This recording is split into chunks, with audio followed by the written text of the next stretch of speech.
तो आइए छात्रों, आज हम एक नया पाठ पढ़ते हैं। अब कहाँ दूसरे के दुख से दुखी होने वाले। यह पाठ निदा फाजली जी के द्वारा लिखित है और इस पाठ के माध्यम से वह ये बताने का प्रयास कर रहे हैं कि समय काफ़ी बदल चुका है और इस बदलते हुए समय में लोगों का व्यवहार भी बदल चुका है, लोगों की सोच में परिवर्तन आ चुका है, लोग काफ़ी स्वार्थी हो गए हैं, लोगों की सोच अपने तक ही सीमित रह गई है। वो केवल अपने विषय में सोचते हैं, अपने पेट के विषय में सोचते हैं और अन्य पशु पक्षी एवं जीवों के प्रति उनकी जो जिम्मेदारियां हैं वह धीरे धीरे खत्म होती चली जा रही हैं। यहाँ तुलना किया गया है कि प्राचीन काल में एक समय था जब मनुष्य को सारे जीव जंतुओं का मसीहा समझा जाता था, संरक्षक समझा जाता था, प्रकृति का रक्षक समझा जाता था।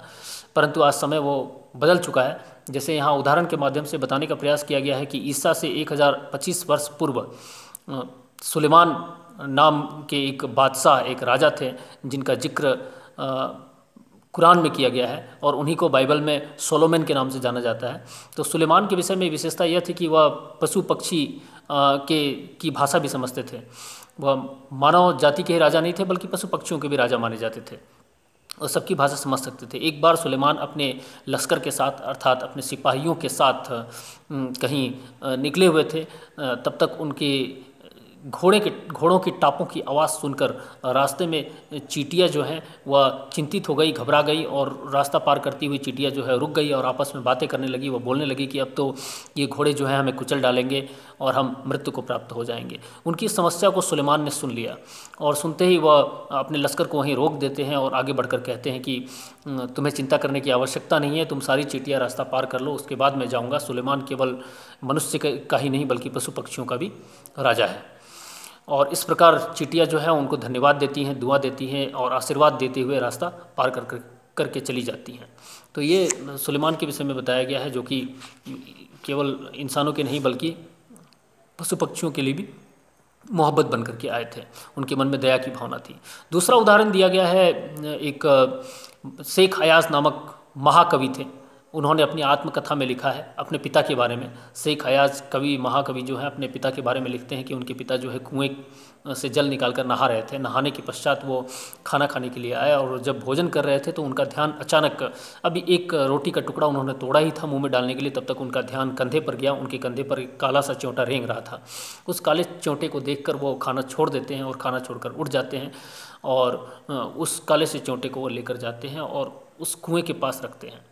माँ पूछती भी है कि खाना बीच में क्यों छोड़ रहे हो, तो वह माँ को बताते हैं कि मैंने एक घर वाले को बेघर कर दिया जिसको उसके घर तक पहुँचाने जा रहा हूँ। ये प्रेम की भावना थी एक छोटे से च्योंटे के लिए भी उनके मन में। तो इस प्रकार के कृपालु और दयालु लोग उस समय में थे। आगे बताया जाता है कि बाइबल और दूसरे पावन ग्रंथों में नूह नाम के एक पैगंबर का जिक्र किया गया है। पैगंबर अर्थात मैसेंजर ऑफ द गॉड, संदेशवाहक जो भगवान का संदेश पहुँचाने का काम करता है। तो उनके विषय में ये बताया जाता है कि एक बार जो उनका वास्तविक नाम लश्कर था लेकिन उनको लोग नूह के नाम से बुलाने लगे। तो एक बार लश्कर ने एक गंदे कुत्ते को दुत्कार कर, नफ़रत की भावना से दुत्कारते हुए उस गंदे कुत्ते को कहा था, दूर हो जा गंदे कुत्ते। वो घायल सा कुत्ता उनके सामने से गुजरा था। उस कुत्ते को देखकर वो बहुत ही घृणित हो गए और घृणा के भाव से उन्होंने कहा था कि दूर हो जा गंदे कुत्ते। तो उनकी इस दुत्कार को सुनकर कुत्ते ने जवाब दिया और कहा कि ना मैं अपनी मर्जी से कुत्ता हूँ, ना तुम अपनी मर्जी से इंसान हो। सबको बनाने वाला एक ही है, वही परमात्मा है जिसने हम सभी को बनाया है। उसकी इस बात को सुनकर नूह के दिल पर काफ़ी चोट पहुँची, लश्कर के दिल पर काफ़ी चोट पहुँची और वो ज़िंदगी भर रोते रहे, लंबे समय तक रोते रहे, मुद्दत तक रोते रहे और जीवन भर पश्चाताप में रोते रहने के कारण लश्कर का नाम नूह पड़ गया और उनको नूह के नाम से ही पुकारा जाने लगा। तो ये इन उदाहरणों के माध्यम से लेखक ये बताने का प्रयास कर रहे हैं कि एक वक्त था जब मनुष्य जो है पशु पक्षियों के प्रति प्रेम की भावना रखता था, परंतु आज वह स्वार्थी हो गया है। आज के समय में लोग अपने विषय में केवल सोचने लगे हैं। यह धरती जो है ईश्वर ने सभी के लिए बराबर रूप से बनाया है, इस पर सबका हक है। केवल मानव जाति का ही हक नहीं है बल्कि प्रत्येक जीव जंतु, पेड़ पौधों का हक है। परंतु मानव ने अपनी बुद्धि के बल पर इस धरती में दीवारें खड़ी कर दी हैं और धरती को टुकड़ों में बांट दिया है। पहले पूरा संसार एक परिवार की तरह रहता था, अब लोगों का घर एक डिब्बे जैसे घरों में सिमटने लगा है। छोटे छोटे फ्लैट्स में लोग रहने लगे हैं।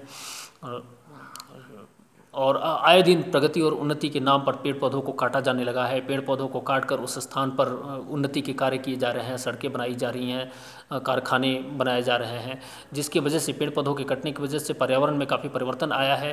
पर्यावरण प्रदूषित हो गया है, जो पशु पक्षी हैं वो घर से बेघर हो गए हैं। आए दिन मौसम में परिवर्तन आ रहा है, बेवक्त की बरसातें हो रही हैं, जलजला आ रहा है अर्थात भूकंप आ रही हैं, सैलाब आ रहा है मतलब बाढ़ आ रहा है, तूफान आ रहा है, नित नए नए रोग जन्म लेते चले जा रहे हैं पर्यावरण में संतुलन बिगड़ने के कारण। तो ये प्रकृति का शोषण किया जा रहा है आज के समय में अपने स्वार्थों को पूरा करने के लिए। आगे उन्होंने बताया है कि नेचर की भी सहन शक्ति की एक सीमा होती है, प्रकृति की भी एक सहन शक्ति की सीमा होती है, और वह जब उसकी बर्दाश्त की शक्ति खत्म हो जाती है तो वो अपना गुस्सा दिखाता है। नेचर ने इसी प्रकार अपना गुस्सा मुंबई में दिखाया था। मुंबई में एक बार इस तरह की दुर्घटना घट गई थी कि लोग डर गए थे, सहम करके वो अपने अपने खुदाओं के खुदा गांव में पनाह मांगने के लिए चले गए थे। मुंबई में समुद्र के ऊपर चलती हुई 3 जहाज़ों को समुद्र ने उठाकर 3 अलग अलग दिशाओं में फेंक दिया था, क्योंकि समुद्र को पिछले कई वर्षों से बड़े बड़े बिल्डर्स जो है पीछे धकेलते जा रहे थे और ढकेल कर उसके ज़मीन को हथिया रहे थे, कब्जे में लेकर उस ज़मीन के ऊपर अपना निर्माण का कार्य कर रहे थे, प्रगति का कार्य कर रहे थे। समुद्र को बहने के लिए जगह की कमी पड़ रही थी, जिसकी वजह से समुद्र ने अपना गुस्सा दिखाया और अपने लहरों पर चलती हुई 3 जहाज़ों को उठाकर 3 अलग अलग दिशाओं में फेंक दिया। एक वर्ली में जाकर गिरा, दूसरा बांद्रा में कार्टर रोड के सामने जाके गिरा, और तीसरा गेटवे ऑफ इंडिया के सामने सैलानियों के लिए, टूरिस्ट के लिए नज़ारा बना।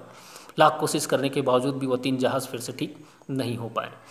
फिर लेखक आगे बताता है कि उनकी माँ जो है अक्सर उनको ये शिक्षा देती थी कि शाम को सूरज ढलने के पश्चात पेड़ों को सताया मत करो, पेड़ों के पत्ते मत तोड़ा करो, फूल मत तोड़ा करो। अगर उनके फूल और पत्तों को तोड़ा जाता है तो वह बद्दुआ देते हैं, श्राप देते हैं। वह यह भी बताती थी कि जो मस्जिद होता है, मस्जिद के गुंबद में कबूतर रहा करते हैं, कबूतर अपना घर बनाकर रहा करते हैं, और अल्लाह को वो कबूतर बहुत ही प्यारे हैं, उनको सताना नहीं चाहिए, इससे अल्लाह नाराज़ होते हैं, रुस्वा होते हैं।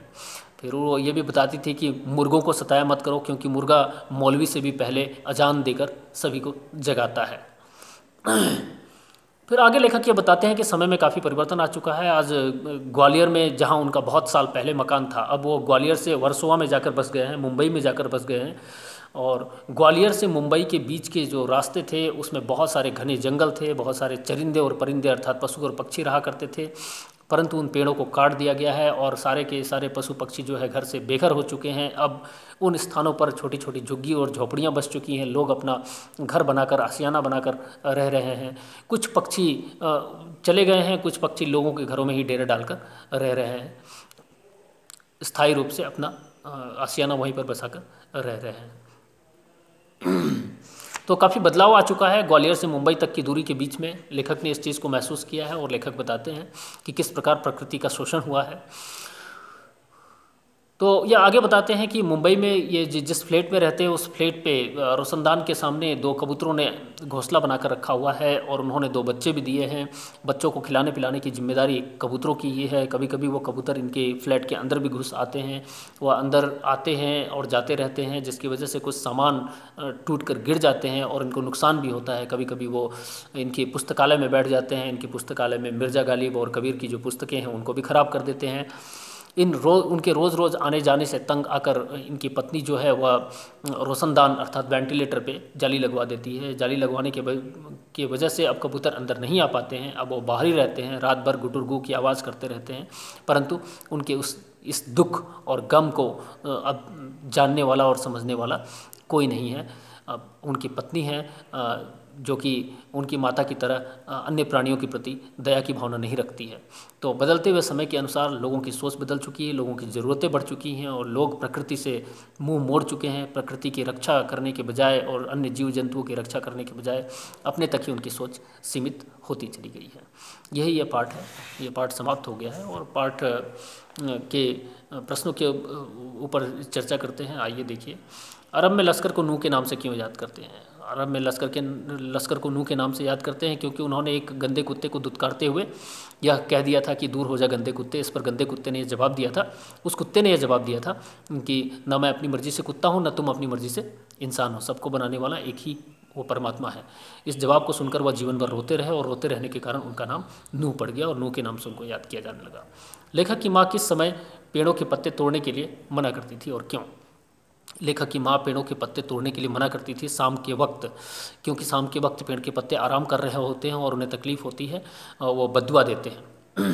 प्रकृति में आए असंतुलन का क्या परिणाम हुआ? प्रकृति में असंतुलन के कारण बहुत सारी परिवर्तन हुए। एक तो पर्यावरण में, वातावरण में प्रदूषण फैला है और मौसम में परिवर्तन आ गया है। बेवक्त की बरसातें होती हैं, आवश्यकता से अधिक गर्मी होती है, नित नए नए रोग उत्पन्न होते हैं, बाढ़ आता है, तूफान आता है। इस प्रकार के बहुत सारे परिवर्तन देखने को मिले हैं। लेखक की माँ ने पूरे दिन का रोज़ा क्यों रखा? लेखक की माँ एक बार लेखक के घर में कबूतरों ने अंडे दे रखे थे, तो एक अंडे को बिल्ली ने गलती से गिराकर तोड़ दिया। तो माँ ने सोचा कि दूसरे अंडे को वो सुरक्षित कर दे। वह ऊपर चढ़ती है और उस अंडे को सुरक्षित करने की कोशिश करती है, लेकिन गलती से उसी के हाथ से छूटकर वो अंडा भी टूटकर गिर जाता है, जिससे माँ बहुत दुखी होती है और निराश होती है। वह रोती रहती है और दिन भर का रोज़ा रखती है। वो पश्चाताप करती है, अपने पापों का प्रायश्चित करती है रोज़ा रख के। लेखक ने ग्वालियर से मुंबई तक किन बदलावों को महसूस किया? लेखक ने ग्वालियर से मुंबई तक यह बदलाव महसूस किया कि पहले वहाँ घना जंगल था, वहाँ चरिंदे रहते थे, परिंदे रहते थे, परंतु उन जंगलों को अब काट दिया गया है। वहाँ बस्तियाँ बस गई हैं और पशु पक्षी घर से बेघर हो गए हैं। डेरा डालने से आप क्या समझते हैं? डेरा डालने का मतलब है किसी स्थान पर कुछ अस्थायी समय के लिए, टेम्पररी, कुछ समय के लिए किसी के घर पे रुकना। आगे देखते हैं। शेख हयाज के पिता अपने बाजू पर काला चोटा रेंगता देख भोजन छोड़कर उठ खड़े हुए। क्यों उठ खड़े हुए? भोजन छोड़कर क्यों उठ खड़े हुए? वास्तव में शेख हयाज के पिताजी ने एक काले चोटे को उसके घर से बेघर कर दिया था और वो भोजन छोड़कर उठ खड़े हुए ताकि वह उस चोटे को उसके घर तक